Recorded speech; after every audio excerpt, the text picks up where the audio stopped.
Look at this map: France, Germany, Italy, the countries we know today. But what if I told you their very foundations were laid not by grand designs, but by ruthless family infighting, strategic backstabbing, and a desperate scramble for power? This is the story of Charlemagne's inheritance. A legacy so volatile, it ripped apart an empire and reshaped the continent, leaving behind borders that still define us today. And it all started with a single, fateful treaty. A treaty many have never heard of. Before we dive into the chaos, let's meet the man at the center of it all, Charlemagne. Born sometime around 742 AD, Charlemagne wasn't just a king, he was a force of nature. A brilliant military strategist, a shrewd politician, and a devout Christian, he carved out a vast empire across Western and Central Europe through decades of relentless campaigning. From the Saxons in the north to the Lombards in Italy, Charlemagne brought them all under his rule. By 800 AD, he was crowned Holy Roman Emperor by the Pope, a title that hadn't been used in centuries. He was seen as the new Caesar, a unifier, a protector of Christendom. Charlemagne wasn't just about conquest. He fostered a cultural revival, known as the Carolingian Renaissance, promoting education, art, and literature. He standardized writing, encouraged the preservation of classical texts, and brought scholars from all over Europe to his court. He truly believed in progress. But empires, no matter how grand, are only as strong as their succession. Charlemagne initially planned to divide his empire among his three legitimate sons, Charles the Younger, Pepin, and Louis. However, fate intervened. Charles and Pepin died before their father, leaving only Louis the Pious as the sole heir. In 814 AD, Charlemagne died, and Louis inherited the entire sprawling realm. But this apparent stability was a deceptive calm before a storm. Louis, though pious and well-intentioned, lacked his father's iron will and political acumen. He faced constant rebellions and challenges to his authority. And, crucially, he had multiple sons of his own, setting the stage for a bloody inheritance dispute. Louis the Pious's reign was plagued by infighting among his sons, Lothair, Pepin, and Louis the German.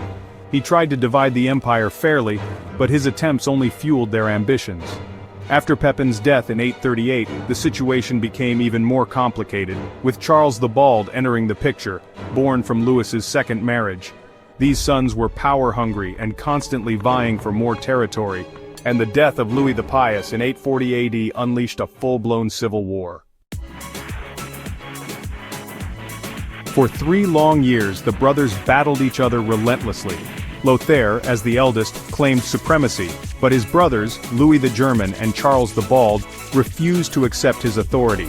The empire was tearing itself apart. Finally, exhausted by the constant warfare, the brothers decided to negotiate.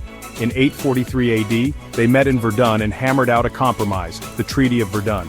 This treaty is the pivotal moment in our story. It formally divided Charlemagne's empire into 3 distinct kingdoms. Lothair received the central portion, known as Middle Francia, a long strip of land stretching from Italy to the North Sea. This territory was geographically awkward and difficult to defend. Louis the German received the eastern part, East Francia, which would later form the foundation of modern-day Germany. And Charles the Bald received the western part, West Francia, which would eventually become modern-day France. The Treaty of Verdun wasn't just a geographical division, it was a cultural and linguistic one as well. East Francia largely spoke Germanic languages, while West Francia spoke Romance languages derived from Latin. Middle Francia was a melting pot of both, creating inherent instability. The Treaty of Verdun wasn't the end of the story, of course.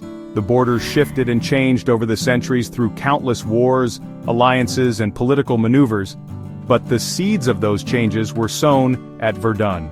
West Francia gradually evolved into the Kingdom of France, with its distinct language, culture, and identity. East Francia became the Kingdom of Germany, facing its own unique challenges, and eventually coalescing into a powerful nation-state. Middle Francia, however, proved to be the most unstable. It was fragmented into numerous smaller territories, including what would become the Low Countries, Switzerland, and parts of Italy. Look closely at the map.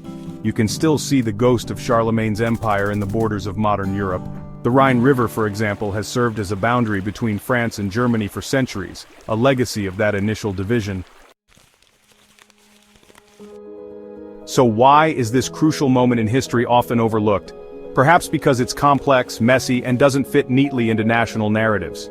We often focus on later events like the French Revolution or the unification of Germany, but those events were shaped by the foundations laid down in the 9th century. Understanding the Treaty of Verdun helps us understand the deep-seated historical forces that have shaped European politics, culture, and identity. The rivalries, the alliances, the cultural differences. Many of them can be traced back to that fateful decision to divide Charlemagne's empire. It's a reminder that history is a continuous process, and the choices made by people centuries ago can still have a profound impact on our lives today. The story of Charlemagne's inheritance is a story of ambition, betrayal, and the enduring power of history.